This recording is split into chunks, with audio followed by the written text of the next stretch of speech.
Word, son. What do you do, YouTube? It's your boy, Jay Devon. All right, man, before we get into this video, make sure to hit the like button, comment, subscribe, share the word, spread the links, because you know how I do. If you haven't already, hit the subscribe button, click the bell icon so you're notified every time I upload. Without further ado, let's get up into it. All right, man, so I'm later on tonight, I'm going to upload my entire thoughts about this College Football 25 trailer. Kind of save it until later on tonight or what I really think about it all. But there's a few things in this trailer I wanted to talk about real quick. So make sure you sit back, chill, take a peek, pause the video, get you some popcorn because you know how I do. Without further ado, let's get up into it. So, first things first on this trailer, man, I want to talk about here for a second. I want to look at Georgia's the block shed from Georgia's number 13. I know there's probably names of these players, but just for time's sake, we're just going to leave it at the name of the team and the numbers. So number 13 here. Now, as you can see, ladies and gentlemen, what I see here is I see a carbon copy right now of what exactly we're experiencing with Madden right now. Now, 13 with that block shed. Again, ladies and gentlemen, I'm not a big fan of this whole can animation, the whole, timer-esque setting of the war in the trenches, quote unquote, because there really is no such thing as war in the trenches when it comes to any EA football-esque products. You know what I'm saying? So just seeing number 13 use that block shed like that and the way he just manhandles that linebacker. Now, again, that player might have something. He might be a 5-star player. He might be an impact player. Let's just say he's an impact player, right? He might be an impact player. But if you're going to keep acting like my linemen don't make a difference on this line, or if you're going to still have us relegate to where we got to use slide protection or we got to double team to get him to stop that insta shed, if we have to do those things that's supposed to give us extra protection, but we're not even using it for extra protection, we're using it to make him block. If I don't do that, he's not going to block properly. If I can't get my linemen to hold it down over there, then what is the point of me having linemen on here if there's no such thing as war in the trenches? I don't even think they even use that as a selling point anymore, as war in the trenches. But again, I'm still seeing this whole timer, this 1, 2, 3, okay, shed, or it might be another insta shed to a degree. But I'm just tired of how offensive linemen don't get the same treatment that the D lineman does. Like they're not getting a light shed on them like how you would do like Jason Kelsey, or how you would do a what's that the lineman for the 49ers. You know what I'm talking about, the one to punch Richard Sherman. You're not shining a light on them the same way that you shine a light on a DN. You know what I'm saying? You're not giving them that same power, that same protection. Everything is about getting to the quarterback in any way, fashion possible, but you're not showcasing the skills of what an O-lineman does. So I see that becoming a problem already. So the next thing I want to talk about is this handoff here. Now, I want you to take a real good look at this safety up here. I want you to look at him and just watch how he reacts to that play. Now, as you can see, it's a handoff. Now, I'm not going to sit here and say that he should be already pedaling towards the running back as soon as that ball hits his hand. I'm not saying that. But to a degree, ladies and gentlemen, there has to be player awareness or play recognition. There has to be some kind of anticipation. It has to be. I wouldn't mind it if it was like a play action and then the safety happened to bite on the play action.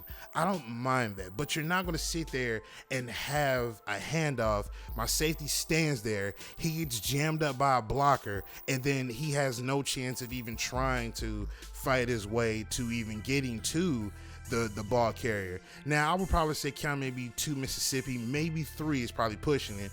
But then, you should be able to kind of see exactly what the play is going on at hand. You shouldn't stand there and let a guy block you first, look over that blocker, oh, he's running the ball, let me try to get past him now. Like, no, you should already kind of be like trying to evade yourself or be evasive enough to get out of the way to say, hey, let me try to make a play, let me figure out what's going on here while I'm trying to get away from this blocker here. Why are we still standing here? Why are we still standing around, and then all of a sudden now everybody want to kick in the gear when the play finally is fully developed and it's finally digesting? Like, I'm not understanding that part. We're still dealing with the same exact legacy issues here. That's all I'm seeing in this trailer. I swear to God, that's all I'm seeing. So upon further review, while I was editing this, I want you to pay close attention to the guy on the line who you see is trying to shed. If you pay attention, he's shedding to the wrong side versus him shedding to the same side that the toss is going to. I've seen this multiple times in Madden where they shed to the wrong side clearly when they obviously can see what side it should be shed to. This is also a problem in Madden that I'm now seeing in NCAA. Like, fam, I can't make this up. These jokes pretty much write themselves at this point. I'm seeing so many inconsistencies, but with this doctored footage, you're not going to see it. You're too busy caught up in the hype of what's going on since NCAA is dropping again. But let me pick it back up where I was going. Next thing, I want to look at this break tackle real quick from this from the kickoff return. So again, I'm seeing very animation dependent animations, or I'm seeing a lot of gameplay that's animation dependent, should I say. I'm seeing a lot of, the same animations I would see in Madden. Now, I know a lot of assets, if you know, but in previous years, in previous history of Madden and NCAA, they work in tandem. They work in two-man tandems. So you're going to see a lot of tackles in NCAA that you would see in Madden, and vice versa. You're just going to see that. Animations, whether it's the sound, whatever it may be. Sometimes you might be playing NCAA and be like, wait a minute, I've seen that before. Or wait a minute, I've heard that sound before. That's just what it is. They share assets between each other. So I'm not really ragging on that. But what I'm more or less concerned about is we're still stuck with animation dependent gameplay. I want to get away from that, because when you have animation dependent gameplay, it takes away from the user trying to do something, or it makes it to where the physics just doesn't exist. I know they're trying to say physics based animations, but I don't see that. How do you go from full sprint to standing still and then all of a sudden you getting shook? Like, I'm not understanding that. And then you have the running back from Georgia. He's running the ball and he stops on a dime and he does a little back juke. Now the only thing I don't like about this is stopping on a dime to back juke. It really, let's just say this. I understand the dead leg. Now the dead leg, that's a move in itself. The back juke is a move within itself, but that move in particular, that's only an animation that'll trigger when it's a broken tackle. You can't stop on a dime just by pressing back on the right stick. You can't do that. You know what I mean? You can back juke, but that animation alone only queues up when there's a broken tackle. You're not able to do that like say Madden 07 on the PS2 and Xbox, right? You can literally do a back juke and he'll do just that move. You know what I'm saying? Like, you can make him do a back juke. But as far as that move goes, again, animation dependent. Now, I understand, before people start jumping in the comments talking about, oh, well, how are you going to have a football game if you don't have animations? You sound like a broken record right now. It's just animations. It's not that big of a deal. Yeah, y'all said that last year, and then there were still complaints about animations overriding the game, dictating the outcome of a game still. And we're supposed to be getting away from that with physics-based animations. But even then, that got wonky and got all out of whack. Let me see. The next thing here. That LSU receiver that made that catch, and he dragged 1 foot out, because of course in college you just got to have 1 foot in and it's considered a catch. So I want to talk about that for a second. Now, this just shows me that still, maybe this might have been a difficulty thing. I don't know. But this shows me that DBs and possibly linebackers still aren't going to anticipate or make a play on the ball. Now, hear me out here. Hear me out. Everybody knows you're going to come across a player where he's dotting you up simply off the fact that DBs are always running with their backs turned. Linebackers just stand there and not actually guarding them from the start of their zone to the end of the zone. So you know how that goes. Everybody's so great at passing because of the fact that zones are so laxed in Madden and probably in NCAA this year. So with that being said, you have to look at this from a standpoint of, okay, if I'm guarding somebody else, if I know that he's going to try to throw this pass, because again, you can only be so many places at so many times, so you can try to adjust your safety, your coverages, however you possibly can, and just cross your fingers and hope for the best.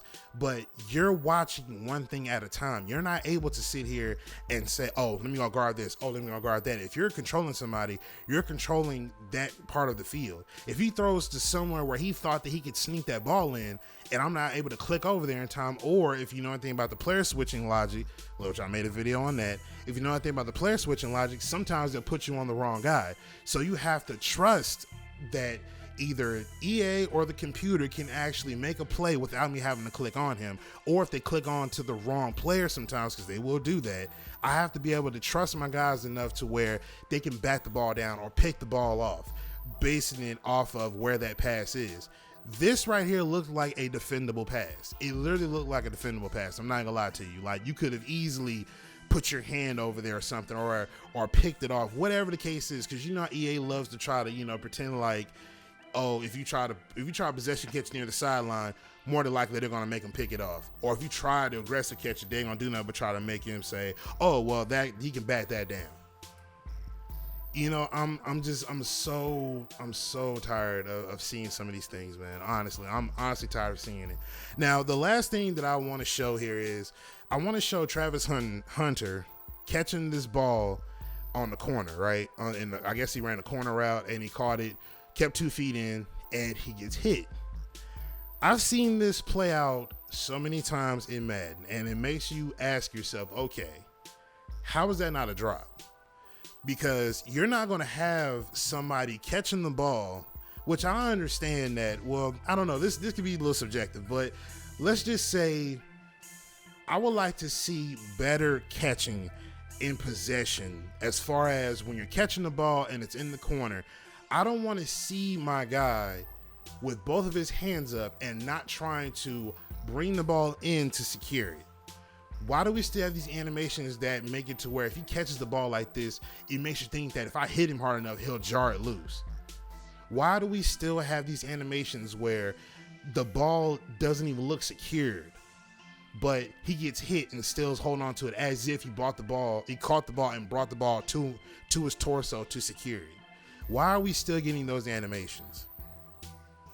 That's just something I'll never understand. I don't get it. I truly don't understand why we're light years ahead in I'm gonna say light years, but we got the most powerful technology known to man right now, and we yet are still just cutting corners and trying to doctor footage to try to make the consumer seem like, oh yeah, we've done this, oh yeah, we've done that. Like, it's too many things that I can't let pass because of the track record that EA has.